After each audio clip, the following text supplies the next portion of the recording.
Let's start with the basics.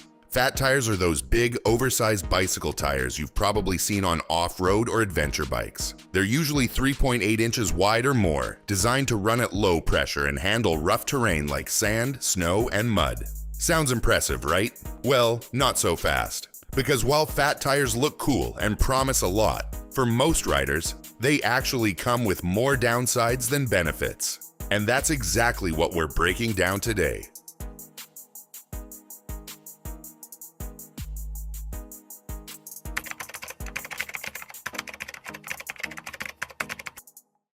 One of the biggest issues with fat tires is weight, and that directly affects everything else. These tires are heavy, not just slightly heavier, but noticeably heavier than regular bike tires. And it's not just the rubber. The rims are wider, the frame is built differently, and the entire setup adds extra bulk. Now think about what that means when you're riding. Every pedal stroke requires more effort. Acceleration feels slower. Even small inclines start to feel like a workout. And when you combine that with the natural rolling resistance of these wide tires, things get even worse. Because fat tires create more contact with the ground, they generate more friction. And more friction means more resistance. So what happens? You end up working harder just to maintain an average speed. On smooth roads, where regular bikes glide easily, fat bikes feel sluggish. You push harder, but you don't get that same smooth forward motion. Over time, this becomes exhausting, especially if you're someone who rides regularly, whether it's commuting, running errands, or just going on longer rides. Instead of enjoying the ride, you're constantly putting in extra effort for less performance. This is where fat tires really start to fall apart for most riders. If you're using a bike in real life, going to college, work, or just riding around your area, you're mostly on paved roads. And that's exactly where fat tires perform the worst. They're slower, heavier, and less efficient on the kind of terrain you ride every day. But it's not just about speed. In city environments, you need control. You need quick reactions. You need a bike that responds instantly when you turn, stop, or avoid something. Fat tires don't excel here. Because of their size and low pressure, they reduce responsiveness. Maneuvering through traffic, taking sharp turns, or riding through tight streets becomes harder. The bike feels less agile and a bit delayed in movement. And when you combine that with the extra effort required to keep moving, the whole experience becomes less enjoyable. For commuters, this isn't just a small inconvenience. It changes how the bike feels every single day.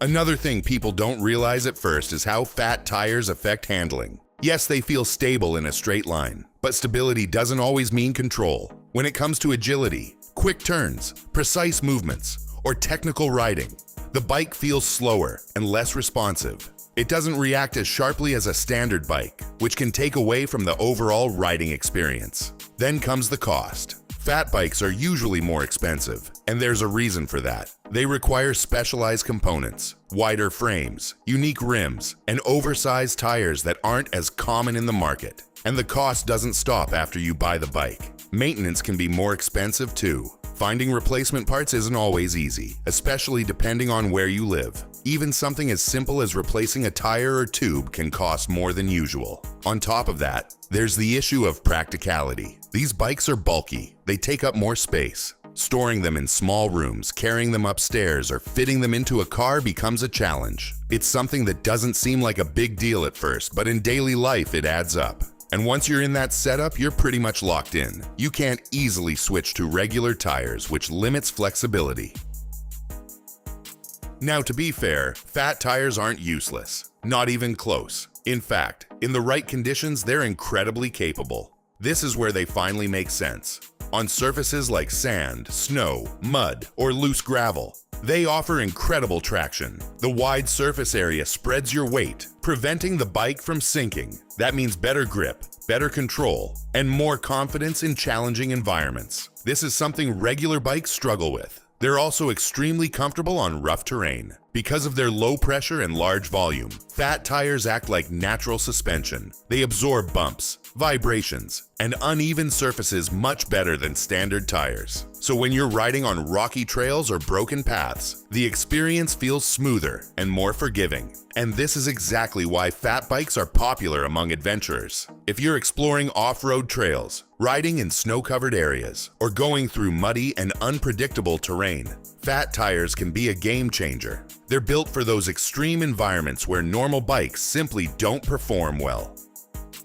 So what's the real conclusion here? Fat tires are not bad. They're just highly specialized. They're designed for rough terrains, off-road trails, sand, and snow. In those conditions, they perform incredibly well. They offer grip, comfort, and stability that standard bikes simply can't match. They can be a great choice for adventurers, off-road riders, and even hunters who need reliability in unpredictable environments. But for most riders, they're simply not practical.